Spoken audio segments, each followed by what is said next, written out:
Every customer notices when prices go up. What they don't notice are the decisions happening behind the scenes that decide how, when, and why those prices change. The best retailers don't simply charge more, they build pricing systems in the sweet spot between strengthening their business without weakening customer trust. And that's what our guest today is going to help us explore. Welcome to Retail OCD. We're veteran operators who spent our careers inside retail and we're still obsessed with it. I'm Deanne Campbell, founder of StoreWise and 20-year expert in store design, tech integration, and omni operations, all filtered through the lens of customer experience. I'm Barney Stacher. I'm Chief Conversation Officer here at Retail OCD. My background in hospitality and retail with Hyatt Hotels and Macy's informs me at the cross-section of humans and technology in retail. And I'm Josh Rockoff. I'm a wartime marketer and technologist. I have a 31-year career, not dating myself too much, as a four-time entrepreneur with 4 exits, as well as having had the opportunity to revitalize and grow fast a number of different types of companies, including one company I worked with Jason on, which is Kimco Manufacturing. Today, we have a really great guest. Jason Christensen is joining us today. He is a former colleague of mine from Kimco Manufacturing, who we've actually built a relationship with. Jason is a sales and revenue leader who spent his entire career on the vendor side of the retail aisle, from award-winning partnerships with Ace Hardware to leading growth at GSC Technologies, and now writes aisle by aisle on Substack, where he breaks down the real mechanics of pricing, negotiation, and getting and keeping product on the shelves. Jason, why don't you give us a couple of minutes of introduction? Sure, absolutely. Thanks for having me today. I really appreciate the opportunity to join this great conversation. Been in the hardware and home center industry for over 25 years, really focused on sales, marketing, and now executive leadership. And with that comes a lot of things that go into the toolbox. And so really appreciate the opportunity to be here and share my stories about pricing from small companies to major brands. Awesome. So I'm really excited about this conversation. And this is something that's obviously at the forefront of all our discussions, in the boardrooms, to the streets, to outlets, and everywhere in between. Price is a governing factor, especially for today. Let's start by zooming out and defining the playing field. Jason, when you talk about pricing as a system rather than a one-off decision, what do you mean? Pricing as a system, I think there's some different ways to look at it. I see pricing as a system built from the bill of materials on up. You need to have a good cost basis to understand where things start.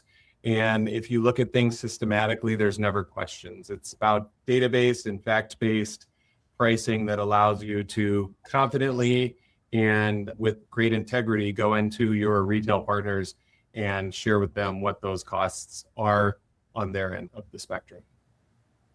That's so interesting to me because I also come at it from the viewpoint of the merchant and the consumer pricing.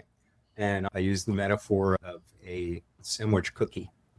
Pricing is for the consumer on one end, cost basis on the other, and you got to get them together into an edible product that has enough margin to leave on the table for the manufacturer and the right value to get the consumer to buy from the retail. Yeah, absolutely. I've touched on that subject several times because it really is. It's a partnership between the manufacturer and the retailer, and making sure you're in it jointly together, because ultimately you're just serving the consumer and making sure that they have what they need for a price that they find value in for that product. And it's not just the cost basis of things, because there's these other elements that allow you to price it above what might be introductory pricing, mid-level pricing, premium luxury pricing, even in hardware. Yeah, I think through the course of my career, there's been multiple price points, right? Not only just one item and varied price points, because you'll see that whether it's through promotions or on some more advanced retailers, dynamic pricing, but also just cost positioning of varied products from your opening price point, mid price point, and higher price point. And they all play a role.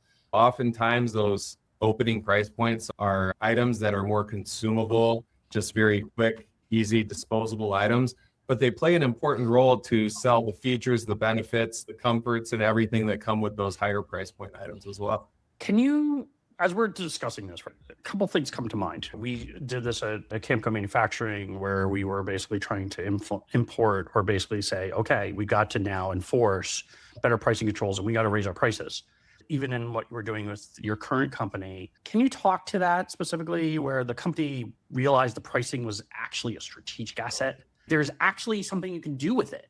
It's not just a reactive lever. It is something that you can use as part of the overall presentation to both your retailers as well as to the customer itself.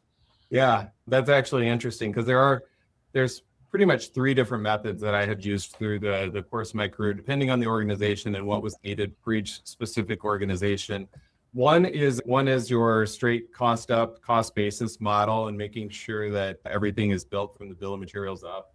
And that's important. That's how you develop the price. But then the pricing system, 80/20 is one of the things that I have had the unique opportunity to be involved with. One organization that I worked for built everything into an 80/20 quadrants, right? So looking at things from A customer, A SKU, B customer, B SKU, putting things into quadrants based on margins and volumes. And then, as you can imagine, with that lower right-hand quadrant where you get the low volume, low SKU, there's actions that need to be taken. Those are areas where you find that the product may not be viable. It might not be something sustainable for the organization to manage. And with that, you need to take actions, either raising price or getting more volume out of those particular items at that particular customer.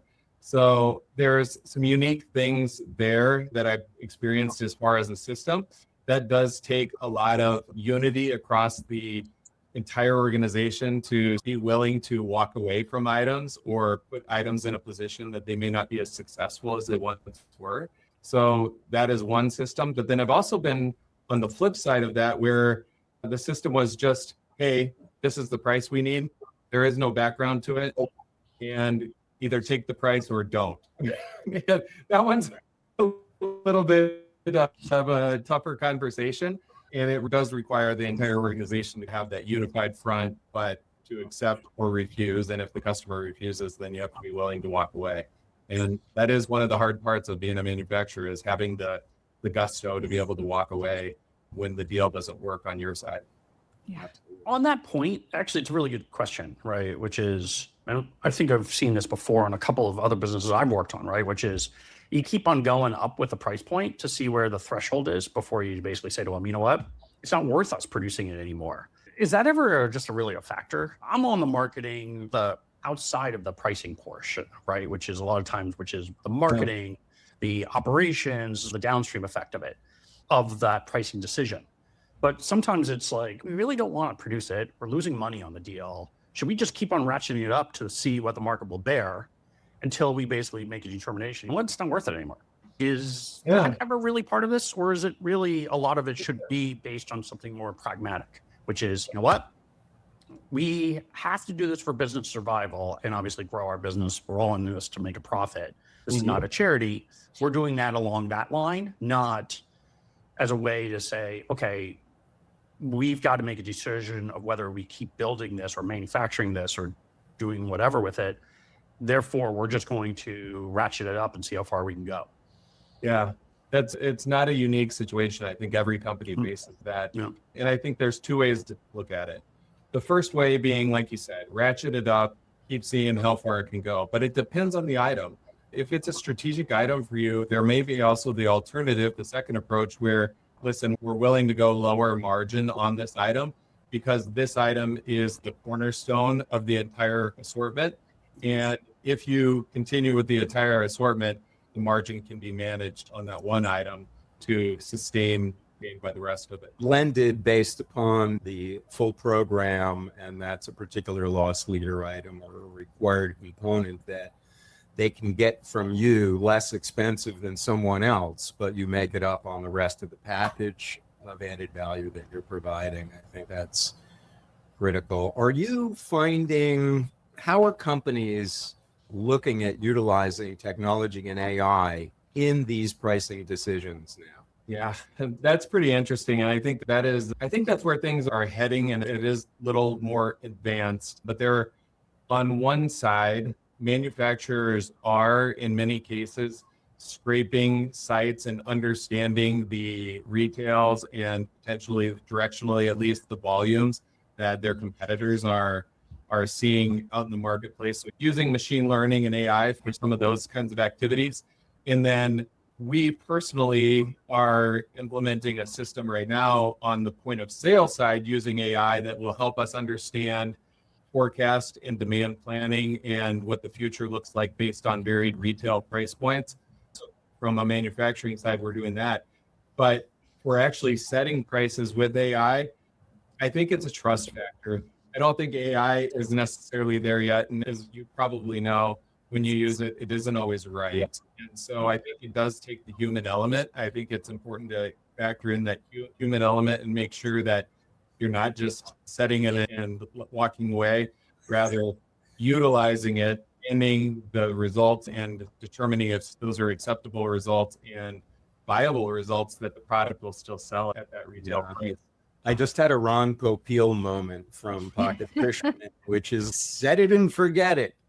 How do manufacturers help retailers with things like shrinkflation, finding where that sweet spot is between making a package smaller without it being perceived as ripping a customer off? How do you figure out exactly where that line is before a customer feels like they're being gypped a little bit?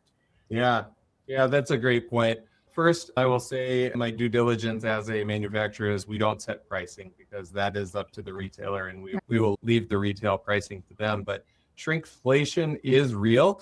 I think people tend to think of it more in consumer packaged goods like drinks and beverages and food and whatnot, but it can also happen in manufacturing and durable goods where I'm at. And how that happens is it can be about feature sets. Maybe you remove some features and thereby that removes costs. It could be changing the componentry, it could be packaging changes.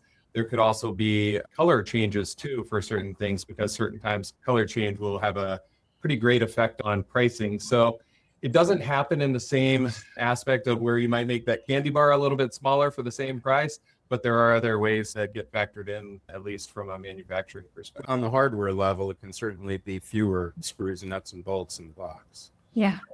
Yeah. Or thinner plastic. As you said, quality. And then basically that goes to that question, right? Which, to follow on with Deanne, is customers think what we're doing in terms of shrinkflation is sneaky, right? It's not clever. It's not fun. You're basically, you used to sell me a pack of 6 and now you're only selling me for 5. Yeah. Right. How do you communicate that we've offered less or reduced the price point and it's now budget friendly? So this is where I bring out my slice. Oh gosh. Where, okay, I'm getting, why am I buying? And it's like, it is a trickle down, pardon me, Ronald Reagan, where I'm putting less bologna on my sandwich because of my budget. So I'm also looking to buy a package that's more in line with my budget needs. And so I wonder what happens at Costco now. I want a slice now. Yeah, Where do you get one of those? Yellow toast. But I guess that goes to the question, really. Okay, so you're a manufacturer, you're passing on increases. The retailers, tariffs were the best example of this, right? Retailers basically squeeze manufacturers by saying, you know what? No, we need to maintain a 40 point. You're going to eat the cost. That's on you. That's your problem. That's not us. Consumers don't care. They just see the price going up. They look at the price of olive oil, for crying out loud. It went from, not only did the bottle go down at Whole Foods, but the cost went basically doubled. And so I guess that's the question as the manufacturer, right? And not the retailer. I played the retail side and the distributor side. And then obviously we had a chance to collaborate together on the manufacturing side. But you lived it.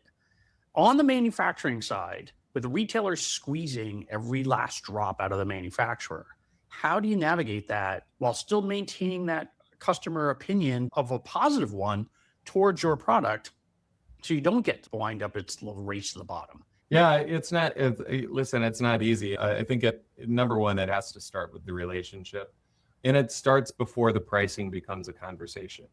What I find is it's really important to have constant communication with the customer about things that are going on in the industry, things that are going on in the world, and not just leading up to a price increase, but being a thought leader as a manufacturer for the space to always know that there's good information coming from the manufacturer. So that's number one. I think it starts with that.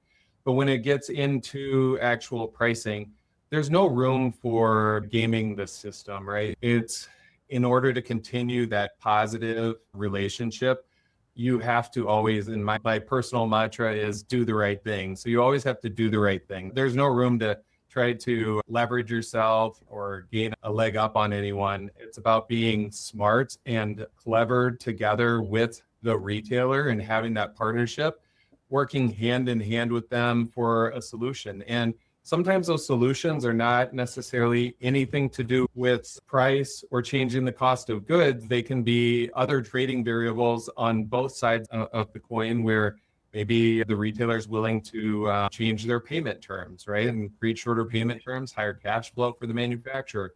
Maybe there's an opportunity for one party or the other to take responsibility for freight because they have a better freight rate. So there's a lot of different trading variables that I think can come into it. But overall, I think it's about both sides working the problem together. Give us an example, right? People like examples. Where have you seen this done well? And then the opposite. Where have you seen it blow up in people's faces? I know it from marketing technology and all that stuff, but there are plenty of examples out there where people raise prices. Apple, right? Apple came out last week and said, look, prices are RAM. We've been trying to eat it. We've been eating it for months. We got to start charging more. We make really cool products and hit products. You like our products, but we have to charge you more for it. I don't think anybody really pushed back on it, or at least maybe it's summer season. So people are going to forget the prices went up. And as back to school pushes down. So maybe that's one example of a positive one. Yeah. But there's plenty of examples where people spiked prices and the reaction was fierce.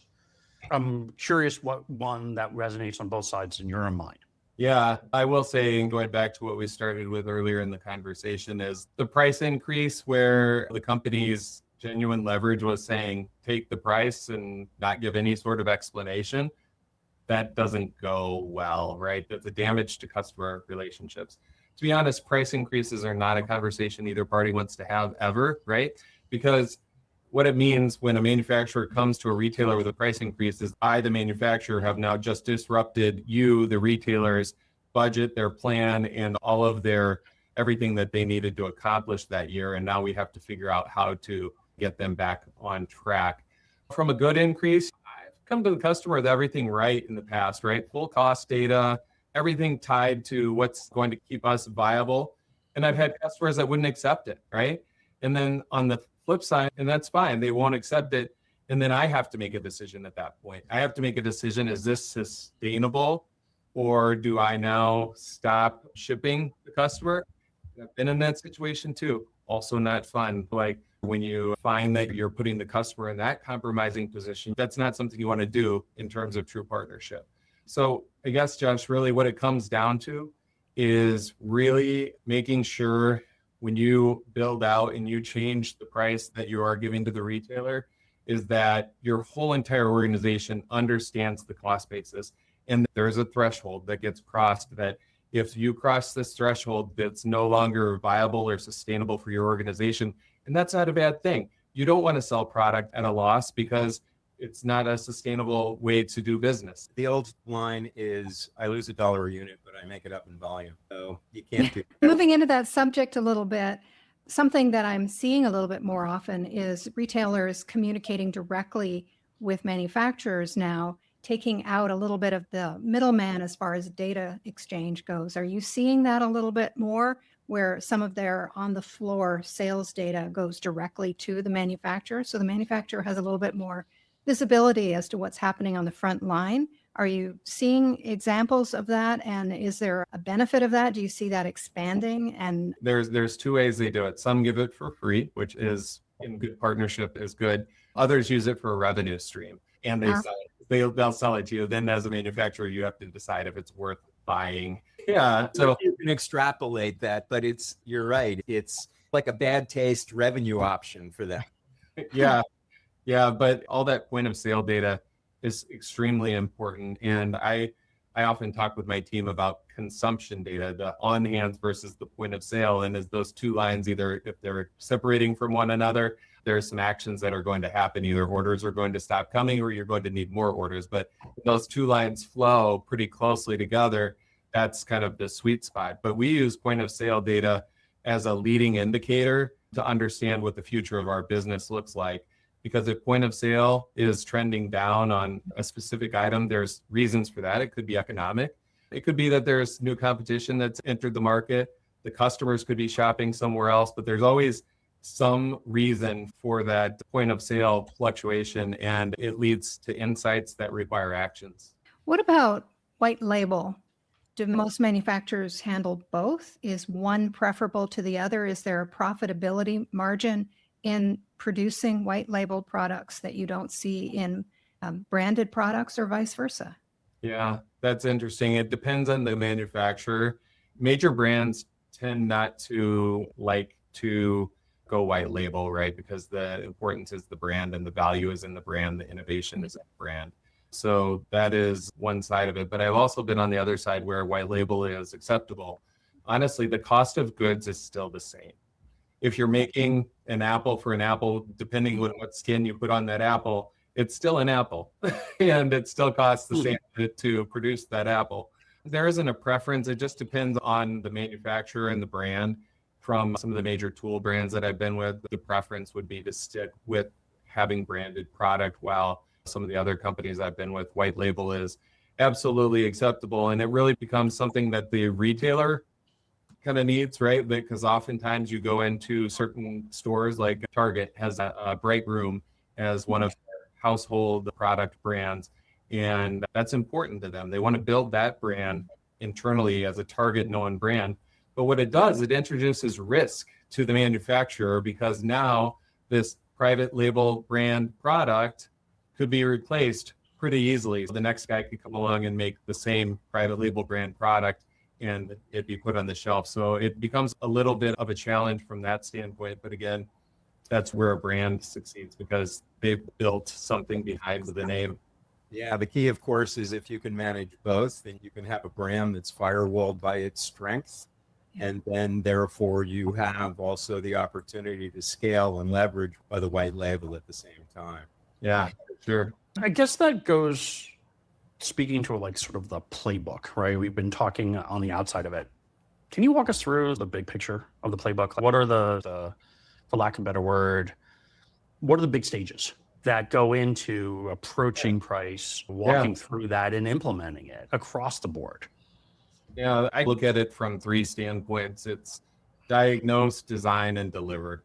Diagnose being, this is, your true cost and timing required before you ever sit down with the buyer. You know what's going on in your background and when things might need to change. And then design is really building your ask to that retailer around what's important to them.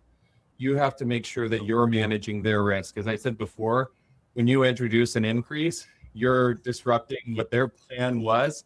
And so it's very important that you take into consideration and understand their plan and how you can integrate this pricing in and help solve that for them. So you have to know that when you're designing it. And then delivering it, again, no one loves the conversation around a price increase. Typically, you're not doing a price increase to just as anything other than because you need it. So you don't need to go in with an apology. Oftentimes it's affected by things like you said, global events like tariffs or the price of materials, but you shouldn't go in apologizing. You should go in with facts. You should go in with data showing that this is why I'm here today. And then just make sure that you're ready, not only on the front end to take the price, but as things might fluctuate the other direction, willing to give it back as well. And doing that ahead of the curve and those communications ahead of the curve. Look, you had people started getting the refunds on the tariffs, right? And big question that the consumers had in mind, I know I had it, which is, you're now making back $80 billion. Why can't you sell me ground beef for less?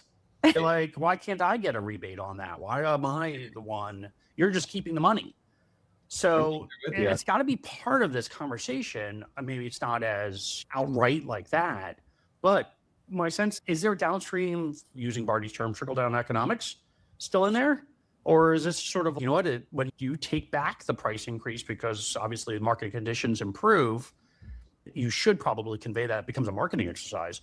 But is that part of the overarching playbook? I think, unfortunately, for the end user, the consumer who's buying the product, I think that they're the ones left holding the bag. Yeah, from a manufacturing standpoint to the retailer, you want to be in a situation where you're forthright in giving your retailer the best possible pricing.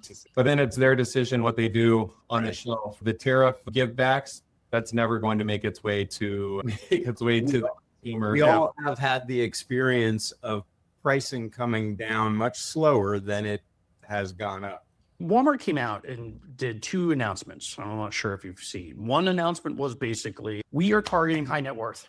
We're going after people who make 100,000, 150,000 because we realize that's the type of customer we really want. And then they came out very public and said, we are lowering prices on 1,500 back to school items, 20,000, 30,000 grocery items. We're dropping it through the floor. Now, to be perfectly blunt, who actually pays for that is the manufacturers and the suppliers. They're the ones eating that, not Walmart, right? But at the end of the day, Walmart's really counting on higher basket sizes, more interaction, more share of wallet, right? Let me turn it around and ask you a question back. How is it different from retailer to consumer than it is business to business, where there's legislation such as the Robinson-Patman Act that requires equal playing field, equal pricing for an equal playing field on product? So I think this is interesting. I'd be really curious to hear Deanne and Barney's opinion on it. And this goes back to the 1930s and 1920s, where it was trying to build this equal playing field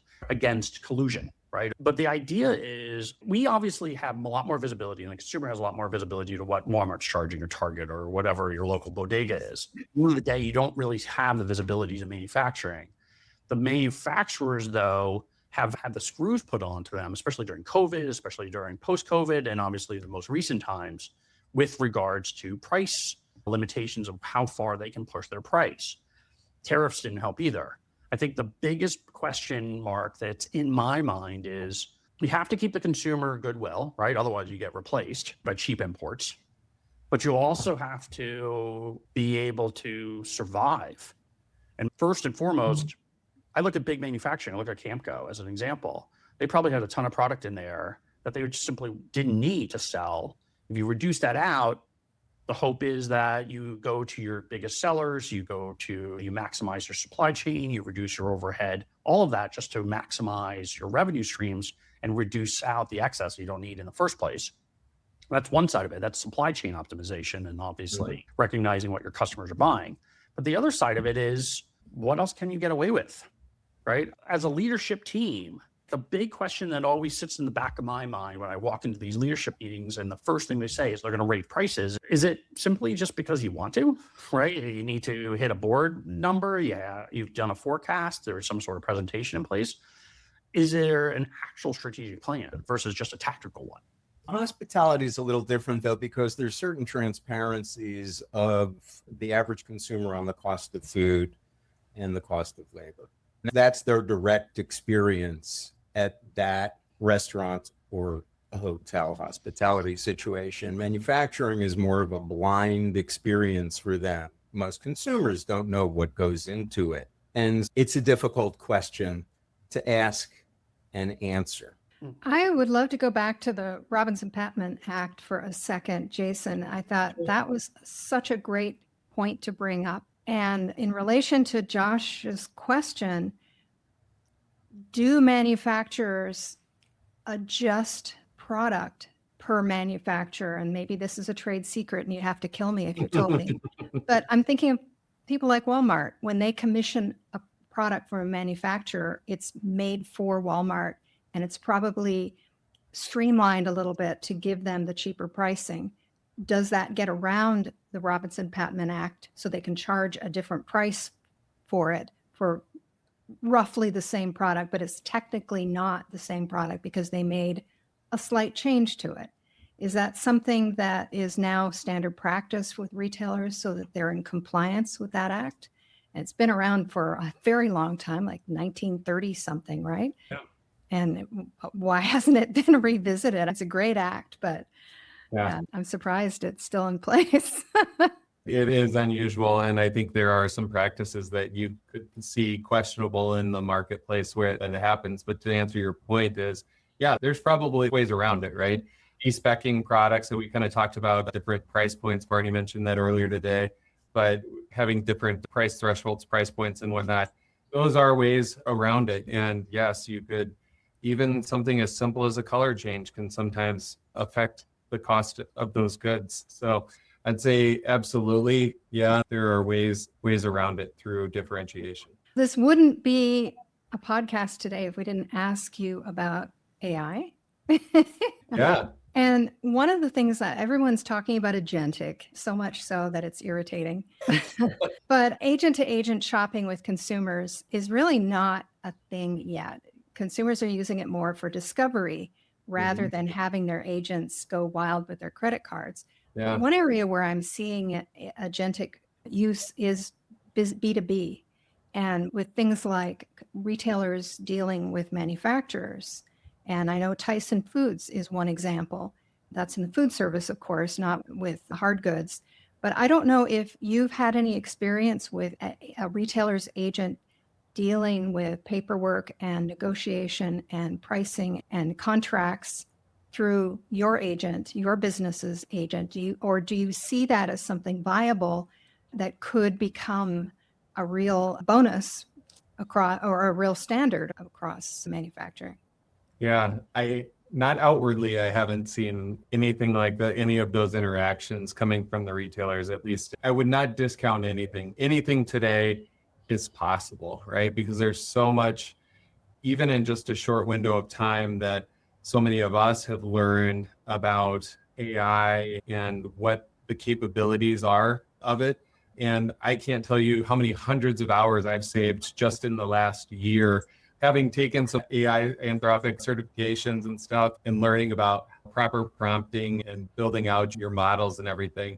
It's tremendous. And so I wouldn't put it past, will it replace people? I don't think so. I think one of the things I still contend is that you have to have critical thinking, because so much of it is often not quite right. I wouldn't say all completely wrong, but not quite right.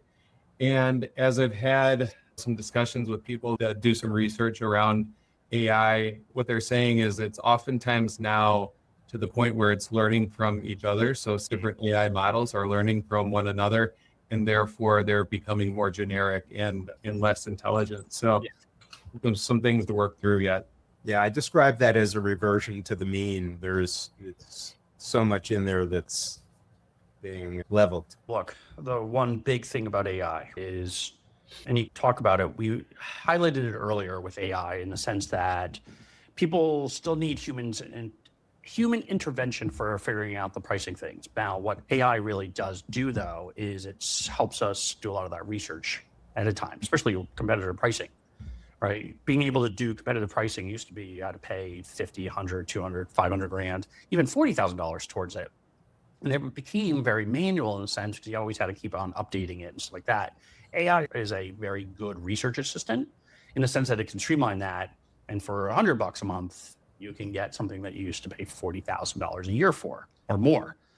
But I guess it still goes back to the question of people are starting to become, especially smaller companies, especially smaller manufacturers, are trying to lean into AI to do something that a lot of them just didn't have that capability for, or simply didn't want to spend the money on.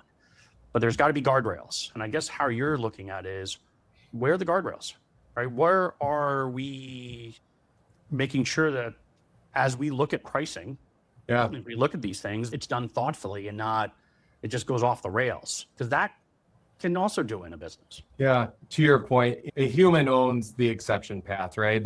No fully automated pricing decision should be unreviewable, right? The guardrails really need to be set before, I would say, before AI is deployed, not discovered after it becomes a problem. Yeah. In the context of that, I think ownership probably starts with the commercial executives within the business and then heavily partnered with the CFO. That's how we operate today in terms of any pricing, not just related to AI. So I think there's big risk if you just let it loose and don't have that human exceptions. So what are those non-negotiable guardrails? This is the lines in the sand, or I'm going to use every term out there from battles, from the Gladiator and other battle scenes. What are those non-negotiables? You obviously have to have some sort of governance in place, right? You can't just let it run amok. But you also, like, the good news about this AI is you can pump out a lot of information very quickly, right? Some of which, what I find rather amusing about it is AI is convinced of its answer is correct, whether it is or not. And it will make up sources that actually are fake to prove that the point is correct, because they're just not expecting anybody to check. That's why companies are utilizing and building their own LLM, secure, private, validated information, and not sharing pricing information out to the world, right? Yeah. You don't want people to know what your cost basis is and your margins and your resources. Yeah, from a guardrails perspective, number one, it has to be, like we've talked about, it has to be sustainable for the business. And as people are working to automate pricing, you still needed that human interaction. And even if it's just as a supply chain team might do cycle counts to verify inventory levels within their product portfolio, I think that something along those lines is very important to make sure that you might not be able to have eyes on everything depending on the complexity of your SKU count, but at least some sort of cycle count process put into place to really do checks and balances along the way. You've worked for some big companies, Braun, Milwaukee. My husband's still foaming at the mouth about that one. But You might have some tools in his garage to get them down. I know. But C-suite members typically miss, in your experience, when it comes to pricing strategies when you walk in the door. Yeah, so I have worked with some big companies, and I guess what are we seeing in the C-suite that gets missed? I think sometimes it's just knowing your cost basis, right? And knowing exactly what's required. I think oftentimes you can be so far removed from the actual product that knowing your cost basis can be one thing that's important. And that's not just one person's job, it's everybody's job. The other thing I think about frequently is when you last raised your price, right? Where was the world at that time? Sometimes to the point, Barney, set it and forget it, right? Sometimes it can be set and just played out. And in the meantime, the market is making some moves either up or down. And I think it's important to have a really good scope of almost a checkpoint of a threshold that if the market moves within a certain percentage of your comfort level as a manufacturer, then that triggers the next action for pricing.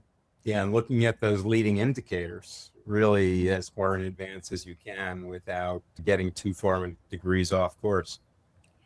Quick question too, and then Josh, I know you've got a couple more. Sorry, I jumped in. No, feel free.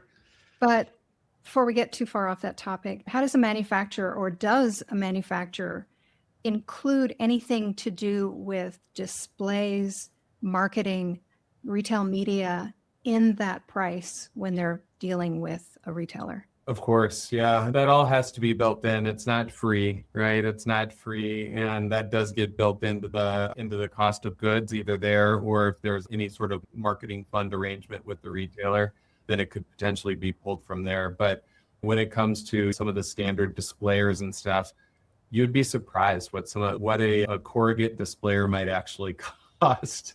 And just I know it well. Yes. So that does get broken down into the unit level and built into the cost for sure. It's a function also of owning the real estate so that you can maintain it and not have to resell it every time. Yes. Yeah, exactly. I guess piggybacking on Deanne's, you gave me a different thought, which is, when do you take the hit?